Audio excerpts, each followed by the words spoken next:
साख्रि मावनो गोसो गुदुं लाइमोनफोरनि थाखाय मोजां खौरां। आसाम फिजिकेल एकाडेमि हाब्रुबिला लानानै फैदों मोनसे मोजां रादाब। गसाइगाव महकुमानि हाब्रुबिलाव थानाय आसाम फिजिकेल एकाडेमिया लानानै फैदों मोनसे गेदेरथार रादाब। जाय लाइमोनफोरा डिफेन्सआव साख्रि मावनो गोसो बिथांमोना हाब्रुबिलाव थानाय आसाम फिजिकेल एकाडेमियाव सोलोंथाइ लानानै गावनि सिमांखौ मोगथां महर होनो हागोन।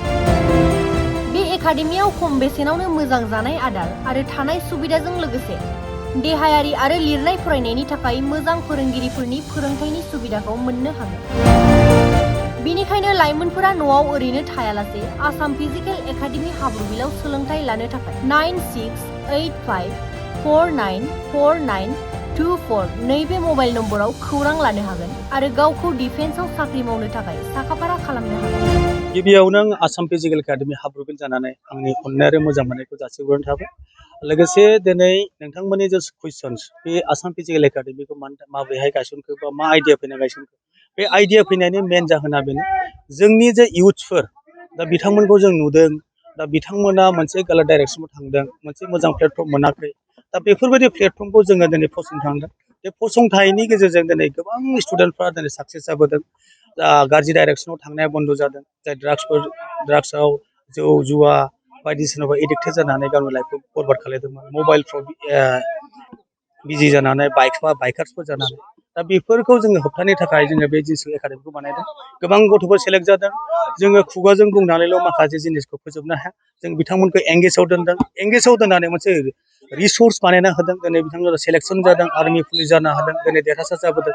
आं सानो दा बिदिनो थिग जोंनि जेखौ जों खालायदों बेहाय साफ्रोमबो जोंनि गथ' गथाय इयुथ्सफ्रा नुजाफैयोब्ला साफ्रोमबो जों साक्सेस खालामलांनो हागोन। बेला डाइरेक्सनबो जों बन्द खालामनो हागोन। साफ्रोमबो जोंनि रायजो राजा आइ आफा बिदा फंबाय इन्टेलेक्सुयेल साफ्रोमखौबो आङो खावलायगोन जोंनि बे आसाम फिजिकेल एकाडेमिखौ सापर्ट खालामनांगौ। सापर्ट खालामनानै जोंखौ इनकारेज खालामनांगौ। जों जेसेबां माने जोंनो बोलो होनांगौ। जों साफ्रोमबो इयुथ्सफोरखौ बिदि खस्थ' खालामहोनानै जोङो बिथांमोननि रिसर्स बानायना होगोन। ठीक আছে।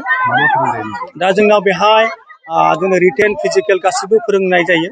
दा जे जिनिसा डिफेन्सआव थांनो थाखाय मा मा क्राइटेरिया थायो बेफोर क्राइटेरियाखौ जों बेहाय फोरोंनानै बिथांमोनखौ देरहासार होनाय जायो।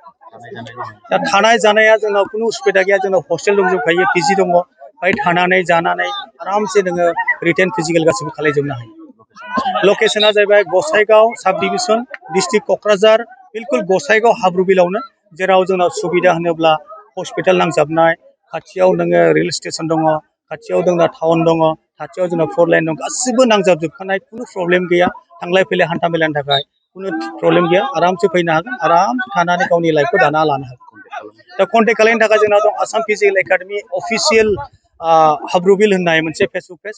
बेहायबो जोंनि नायनानै बिथांमोना बेहायबो कन्टेक्ट खालामनो हागोन। गासिबो कन्टेक्ट नाम्बारफोर दंजोबो आंनि। बे कन्टेक्ट खालामनानै फैनो हागोन।